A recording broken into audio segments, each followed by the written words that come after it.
මිනිස්සු ඔය වඳින අත් දෙකෙන්මයි බෙල්ල මිරිකන්නේ. කම්පාවෙන්ට නරකයි. අර මතකද පොඩි කාලේ අහලත් ඇති. එක පොකුණක් තියෙනවා වතුර හිඳිච්ච. පොකුණේ ඉබ්බොත් ඉන්නවා, මාළුත් ඉන්නවා, කොක්කුත් ඉන්නවනේ. වතුර හිඳුනට පස්සේ ඉබ්බෙක් ඇවිල්ලා කොක්කුන්ට මොකක්ද කියන්නේ?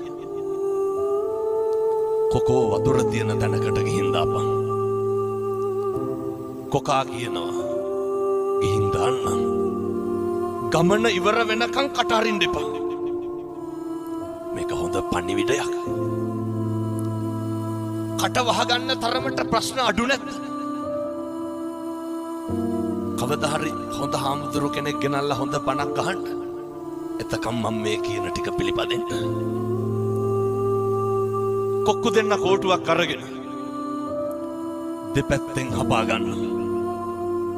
ඉබ්බට කියනවා මැත්තෙන් හපා ගනි. උඩින් යනවා. හැතැම්මක් විතර යනකොට යට හිටපු මිනිස්සු වගේ ඉබ්බට ඔච්චම් කරනවා. ඉබ්බෙක් කුටි යනවා කියලා. අපිට කොච්චර ඔච්චම් කරලා තියනවද මිනිස්සු? මෙහෙම දේශනා කරන්න හේතුව මිනිස්සු හරි කුහකයි. එහෙම නැනේ. මිනිස්සු හරි ඊර්ෂ්‍යයි.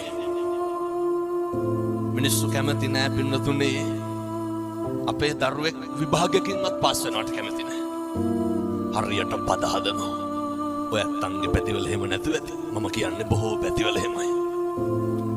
මිනිස්සු හරියට ගතු කියනවා.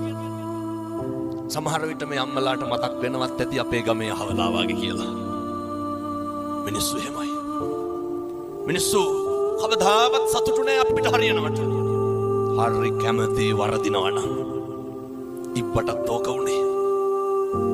ඉබ්බා යනකොට මිනිස්සු ඔච්චම් කරා. ඉබ්බා මොකද කරේ? අර මිනිස්සුන්ට බැන්නා. බනිනකොට ඉබ්බා වැටිලා මැරුණා. අපි මොකද කරන්නේ?